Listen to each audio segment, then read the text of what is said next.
మీరిద్దరు నటించిన 'బావోళ్ళు సెయ్య', 'మరదళ్ళు సెయ్య' సాంగు అసలు ఇప్పటికీ అది ఊపుతూనే ఉంది ఆ దాన్ని సాంగు. మించిన సాంగ్ హ్మ్.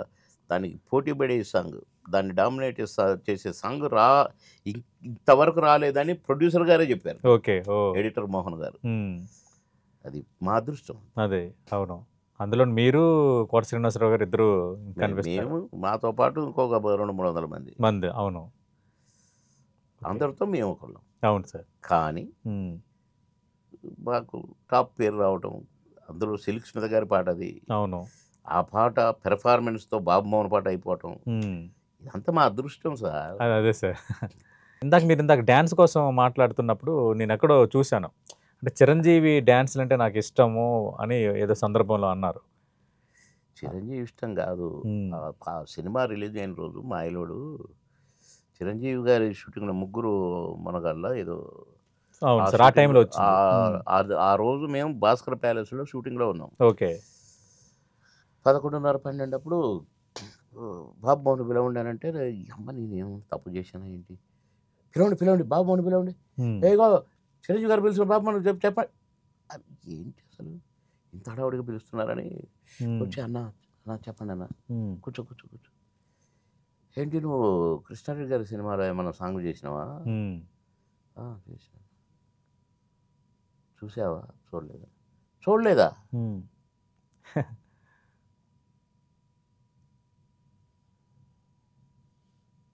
తెలుసా?" "ఏంటన్నా?" నీకు ఇలా రిలీజ్ అయింది తెలుసా?" అంటే, "అవునవును తెలుసన్న." "నీకు చూడాలని అనిపించలేదా?" హ్మ్. "ఏముందన్న చూసేది అన్ని సినిమాలాగా ఈ సినిమా ఏదో కామెడీ క్యారెక్టర్ చేసినాం, వచ్చినాం." "ఆ! సాంగ్ చేసినావా?" "చేసినన్నా." "ఇగ అదొక సాంగు మేము చేసుడన్న ఏదో కామెడీ హ్మ్. ఇటిట కాగా అంతే. అందుకని నేను పెద్ద ఇంట్రెస్ట్ లేదు. నేను చూడలేదు." ఓకే. సూపర్ హిట్ 'బాబు మోహన్' ఈ సాంగ్‌తో సినిమా ఓహ్! తెలీదా? అంటే, తెలీదన్నా." హ్మ్. అన్నా చిరన్న డాన్స్ వేస్తే ఓహో! మేమేసే సో హిట్ ఎట్లయిద్దన్నా అన్నారు మీరు. చిరన్న. ఆ! అంటే లేదు లేదు. ఇటు కృష్ణారెడ్డి గారు కలుపు ఫోన్ అన్నాడు. కొత్తగొచ్చినాయి సెల్ ఫోన్‌లు అప్పుడే. వేశారు. ఓకే. కృష్ణారెడ్డి గారు కలిపినా ఇద్దరు మాట్లాడుకున్నారు. మరి పంపిస్తావా అని అన్నట్టు విన్నా. మరి ఆయన ఏమన్నాడో తెలీదు. హ్మ్. మొత్తానికి భాస్కర ప్యాలెస్‌లో 10 మంది 10 సీటర్స్ ప్రివ్యూ థియేటర్ ఉందొకటి. Okay sir. ఓహో! ఇక రానే వచ్చింది. చిరంజీవి గారి నాన్నగారు, నాగబాబు గారు, నేను ముగ్గురం కూర్చున్నాం. ఆ హ్మ్. సాంగ్ ఏశారు. చూశాడు. నన్నిట్లా చూశాడు. భలే చేశావు బాబు అని మెచ్చుకున్నారు.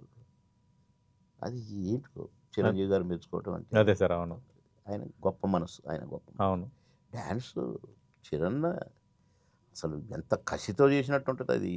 హ్మ్. డాన్సులు గాని, ఫైట్‌లు గాని చిరన్న చేస్తే అసలు ఆహ్, ఒక జీవించి చేస్తాడు. ఒక గ్రేస్. గ్రేస్ అంటే గ్రేస్ కాదు. మామూలు గ్రేస్ కాదు అది. హ్మ్. ఎవడి వల్ల కాదు. అంత ఆ గ్రేస్ మూవ్‌మెంట్స్ అవును. కట్టింగులు. అవును. ఆ ఇవి అన్న నన్ను మెచ్చుకోవడం అంటే అవును. ఇక నా ఇప్పటికి అదృష్టం. ఇప్పటికి అదే గ్రేస్ మెయింటైన్ చేస్తున్నారాయన. అంతే. అవును. ఇప్పటికి. అవును. ఇప్పటికేంది ఎప్పటికి ఉంటది. ఓకే. అంతే ఉంటది. సార్. బ్రదర్. సార్ ఇప్పుడు ఎలా ఉండేది సార్ 'కోట శ్రీనివాసరావు' గారు అంటే ఫుడ్డు హ్యాబిట్స్ గాని ఇవన్నీ? ఎవరి మామూలుగా క్యాజువల్ ఫుడ్డే తీసుకునేవారా మీరు? అంతే. మామూలు ఫుడ్డే. ఓకే. హ్మ్. అంటే ఇప్పుడు ఆయన అప్పుడు వెజిటేరియన్. నేను నాన్ వెజిటేరియన్. అంతే సార్. ఓకే. ఆ! అవును. మేము కలిసి కూడా భోంచేసేటప్పుడు నేను నాన్ వెజ్ తింటూ కూర్చునేది. ఆయన వెజిటేరియన్ చూసుకొని పక్కనే కూర్చునేది. హ్మ్. తినేది. పక్కనే తింటూ ఉండేది. ఇబ్బంది పడేది ఆ! కాదు. నా కొడకా బాగానే వచ్చినట్టుందే కోళ్ళు, కుక్కలు ఆ! ఆ! అనేవాడు. అది మామగారులో ఒక సీన్ కూడా పెట్టారు కదా సార్. ఇక ఆ! చాలా అవును. ఆ సీన్ కూడా ఒకటి పెట్టారు అలాంటి సీను. అవును. 'మామగారులో' ఉంది. అవును. ఏంటి సార్ అప్పటికి ఇప్పటికి ఇండస్ట్రీలో ఏం చేంజ్ వచ్చింది సార్? ఎందుకంటే ఇప్పుడంతా తెలీదండి నాకు. టెక్నాలజీ ఇవన్నీ డెవలప్ అయిపోతున్నాయి. టెక్నాలజీ డెవలప్ అయింది. హ్మ్. ఒక టెక్నాలజీ సీనియర్ నటుడిగా మీరు గమనించిందేంటి? నాకు పెద్దగా అంత పరిజ్ఞానం నాకు లేదులెండి. హ్మ్. ఈ టెక్నాలజీ ఏంటో, అదేంటో, ఇదేంటో కానీ సినిమా మేమంతా పిక్నిక్ లాగా ఫీల్ అయ్యేవాళ్ళం. ఓకే.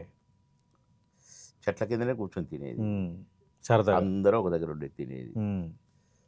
హీరోలు అందరూ కానీ ఇప్పుడేమో క్యారవాన్‌లొచ్చినాయి. తలుపులేసుకొని ఉంటారు. హ్మ్. ఒకళ్ళ మొఖాలు ఒకళ్ళు చూసుకోరు. అవును. కొంచెం ఇది నాకు ఆహ్, ఇబ్బందికరంగానే ఉంటుంది. అందుకని ఎక్కువగా నేను ఏదైనా షూటింగ్‌లో క్యారవాన్ గిరవంటే నేను మేకప్ వేసుకునే వరకే, డ్రెస్ చేంజ్ చేసుకునే వరకే. ఓకే. నేను బయటనే ఉంటాను. కుర్చీ ఓకే. ఎక్కడైనా వేసుకొని కూర్చుంటా. కనుక ఇక గీతలో చేంజెస్ వచ్చినాయి. హ్మ్. ఈ కథలలో చేంజెస్